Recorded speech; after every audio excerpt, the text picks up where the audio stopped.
Welcome to the Lux AI Tools channel. Last time I tested study mode in ChatGPT 5, I was genuinely surprised. It didn't just answer questions. It automatically organized everything into clean, step-by-step study plans. And I thought, wow, if it's this helpful out of the box, there must be even smarter ways to use it. Study mode isn't just a small add-on. Used the right way, it can change how you learn, how you teach, and even how you prep for real-life situations. Here's what we'll do today: why study mode stands out, and more importantly, how to get the most out of it. Think of this not as a quick demo, but as if I'm right next to you, sharing the exact steps I use to learn smarter. Before we jump in, a quick update on ChatGPT 5. You'll now see 4 modes: auto, default. GPT-5 decides when to think fast versus longer for the best result. No tweaks needed. Fast, for instant replies.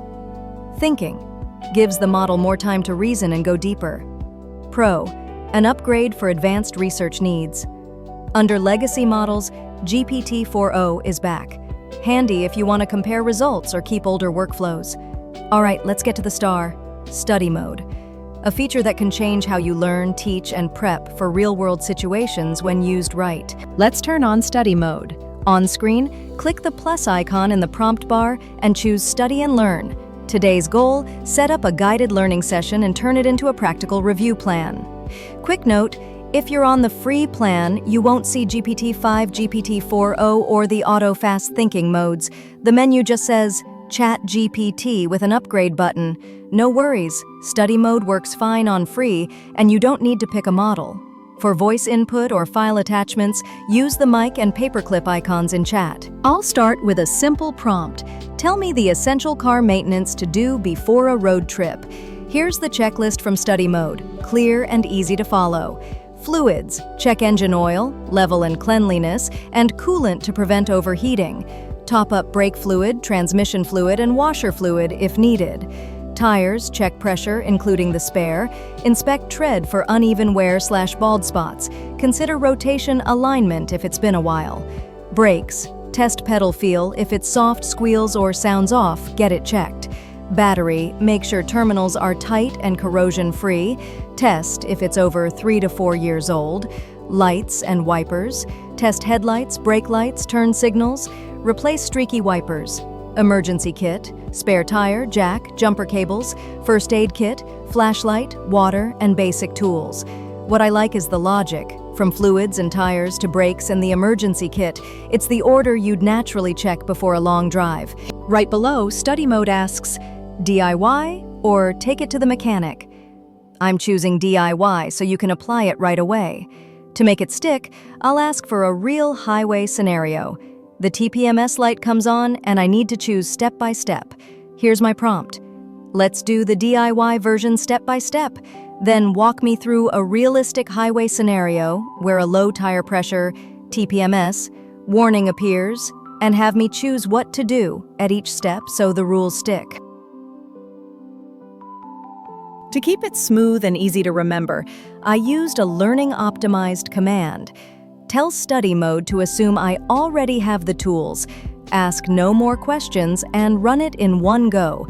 First, a 2-minute DIY checklist, then a 6-step TPMS simulation with ABC options, a best choice, and a 1-line why for each step.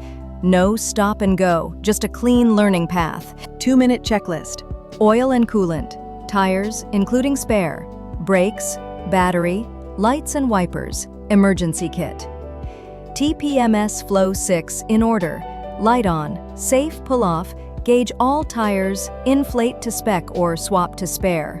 Recheck, drive 60 to 65 miles per hour and stop at the next station. Pocket formula: light, safe, measure, fix, confirm, drive.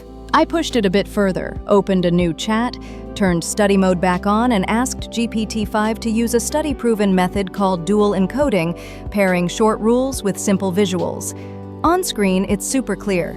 Each item becomes one short rule plus one mental image. For example, fluids. Fluids keep the car alive, with a car drinking through a straw. Tires. Tires equals shoes. Pressure matters, with shoes pumped up before a run. The rest follow the same logic. Brakes, stop sign, battery, heartbeat, lights and wipers, eyes blinking, emergency kit, sleepover. This gives your brain two anchors, words plus image, so a single cue like heartbeat instantly recalls battery and what to do. Then I decided to push it one step further, just to see how far study mode can go when it comes to visuals. I typed in, "Can you create the visuals, like checklists, a tire pressure diagram, and an oil dipstick example?" And yep, just like I was hoping, it came back with super clear, super memorable visuals. Perfect. Study mode generated a one-page poster of the 6 pre-trip tasks with icons you can scan at a glance: fluids, tires, brakes, battery, lights and wipers, emergency kit. It's great as a phone lock screen or a single-page printout to keep in the car. Open and you're good. What I love is that this structure works for almost any topic. Teaching or coaching, turn it into a lesson outline. Self-study, you've got a practice checklist. Working with a team, it becomes a shared checklist everyone can follow. Best of all, it flows in clear sequence with quick reasons for each step, so it's easy to act on. What do you think? Has study mode made learning or prep simpler for you? For me, it turns chaos into clear steps, so I'm not lost in a pile of material. Try it on your topic today, and if it works for you, drop a quick comment and let me know. I hope this helped you get more out of study mode in GPT-5. If it did, please like, subscribe to Lux AI Tools and hit the bell so you don't miss practical AI tips you can use at school and at work. See you in the next one. Lux AI Tools, helping you grow your YouTube channel smarter, faster, and more profitably with AI.